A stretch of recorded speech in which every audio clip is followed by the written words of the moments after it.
বৃষ্টিটা না থামলে বা আর কিছুক্ষণ চললেই কি আসলে ভালো ছিল? পাকিস্তান বাংলাদেশ সিরিজের দ্বিতীয় ম্যাচের খেলা পরিত্যক্ত হলে হয়তো এই হারের থেকে বেঁচে যাওয়া যেত।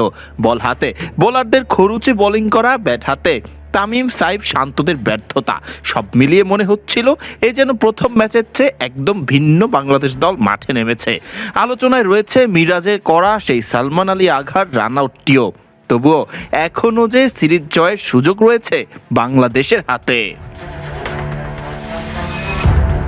275 রানের বড় লক্ষ্য তাড়া করতে নেমে টাইগাররা শুরুতেই হারায় সাইফ হাসান এবং তানজিদ হাসান তামিমের উইকেট।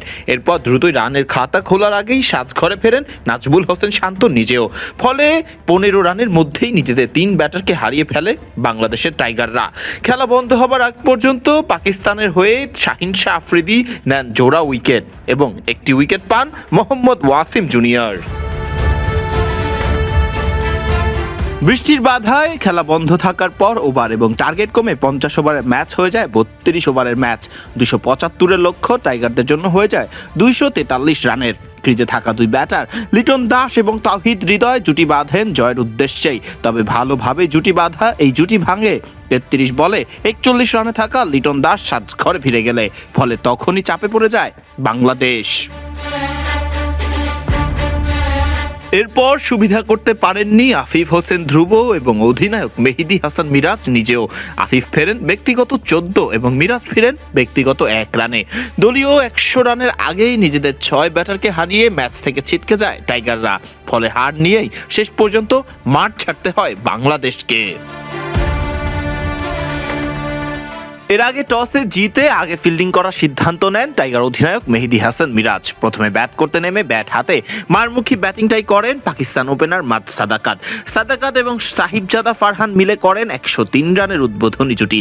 এরপরেই 46 বলে ব্যক্তিগত 75 রানে থাকা মাদ সাদাকাতকে ফেরান টাইগার অধিনায়ক মেহেদী হাসান মিরাজ।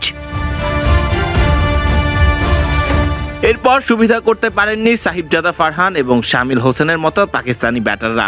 ফারহান শামিলরা সাজঘরে ফিরলেও হাল ধরেন সালমান আলী আঘা এবং মোহাম্মদ রিজওয়ান। দুজনের ব্যাট থেকে পাকিস্তান পায় 100 রানেরও বেশি রানের জুটি। যদিও পরবর্তীতে মেহেদী মিরাজের করা বিতর্কিত রান আউটের শিকার হয়ে ব্যক্তিগত 64 রানে সাজঘরে ফেরেন সালমান আলী আঘা। এরপর দ্রুত সাজঘরে ফেরেন 44 রানে থাকা মোহাম্মদ রিজওয়ান নিজেও। পাকিস্তান শেষ পর্যন্ত পুঁজি পায় 274 রানের। টাইগারদের হয়ে এদিন 3টি উইকেট শিকার করেন লেগ স্পিনার রিশাদ হোসেন। 2টি উইকেট পান অধিনায়ক মেহেদী হাসান মিরাজ এবং একটি করে উইকেট পান তাসকিন আহমেদ, নাহিদ রানা এবং মুস্তাফিজুর রহমান। ফারদিন রহমান সকাল, বিডি ক্রিক টাইম।